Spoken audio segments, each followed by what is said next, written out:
أعوذ بالله من الشيطان الرجيم. بسم الله الرحمن الرحيم. الرحمن علم القرآن خلق الإنسان علمه البيان. الشمس والقمر بحسبان والنجم والشجر يسجدان والسماء رفعها ووضع الميزان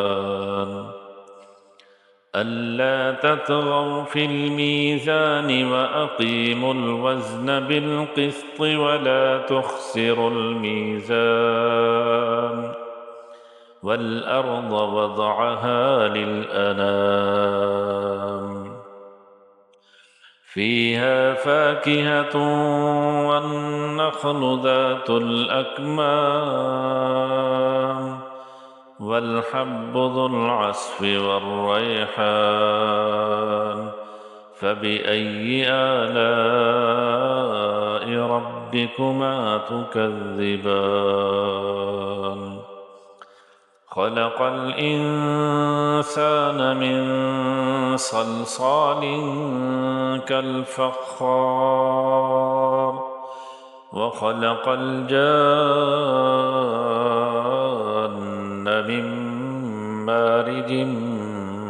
من نار فبأي آلاء ربكما تكذبان رب المشرقين ورب المغربين فبأي آلاء ربكما تكذبان مرج البحرين يلتقيان بينهما برزخ لا يبغيان فبأي آلاء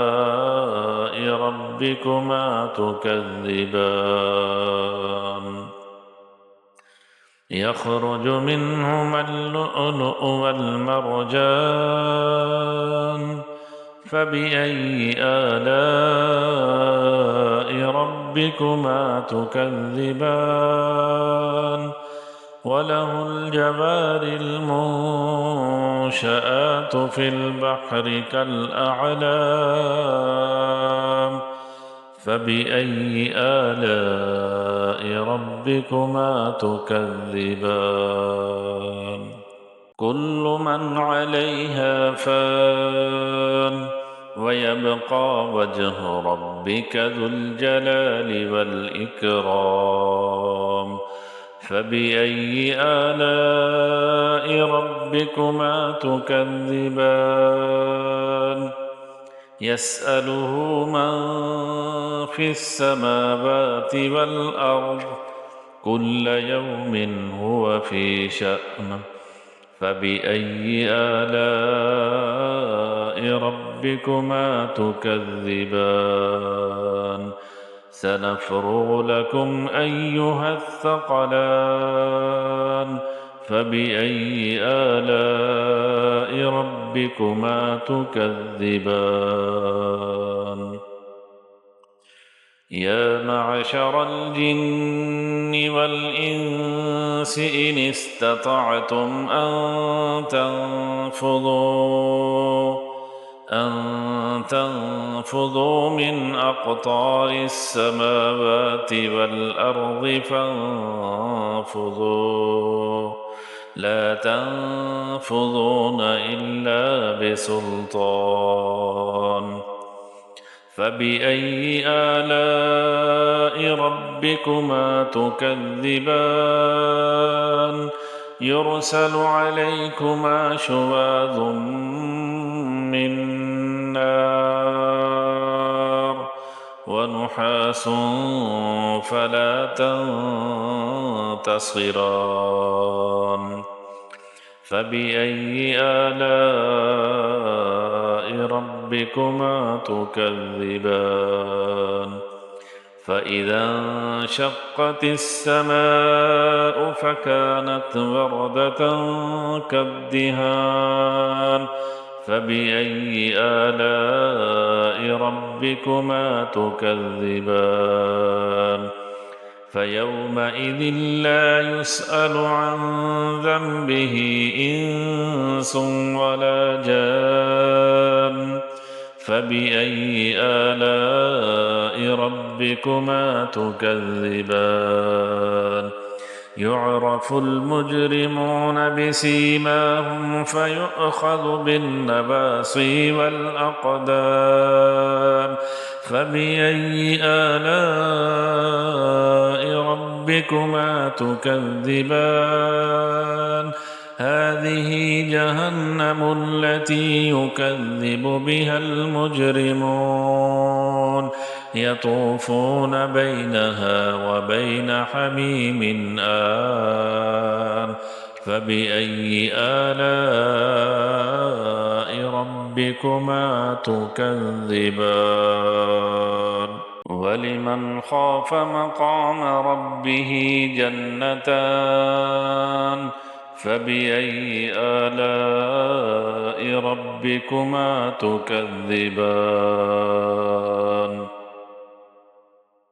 ذواتا أفنان فبأي آلاء ربكما تكذبان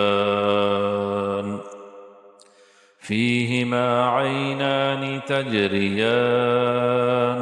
فبأي آلاء ربكما تكذبان فيهما من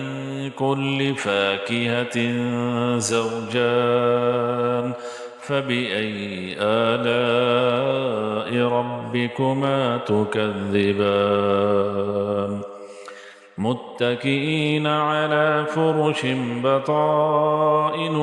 من استبرق وجنى الجنتين دان فبأي آلاء ربكما تكذبان فيهن قاصرات الطرف لم يطمثهن إنس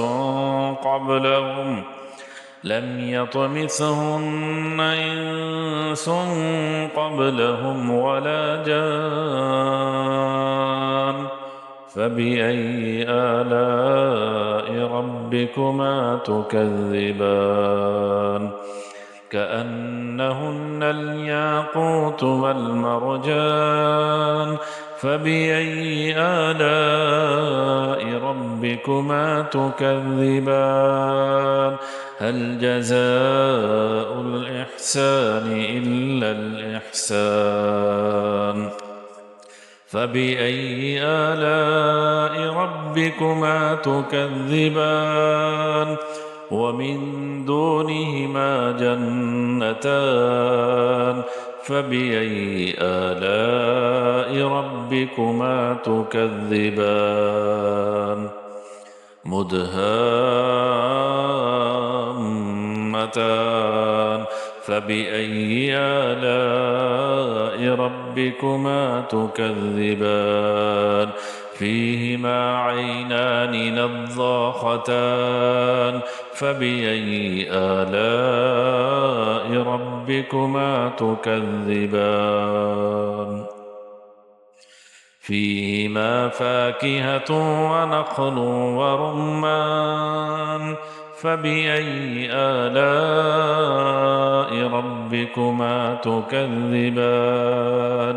فيهن خيرات حسان فبأي آلاء ربكما تكذبان حور مقصورات في الخيام فبأي آلاء ربكما تكذبان لم يطمثهن إنس قبلهم ولا جان فبأي آلاء ربكما تكذبان متكئين على رفرف خضر وعبقري حسان فبأي آلاء ربكما تكذبان تبارك اسم ربك ذي الجلال والإكرام.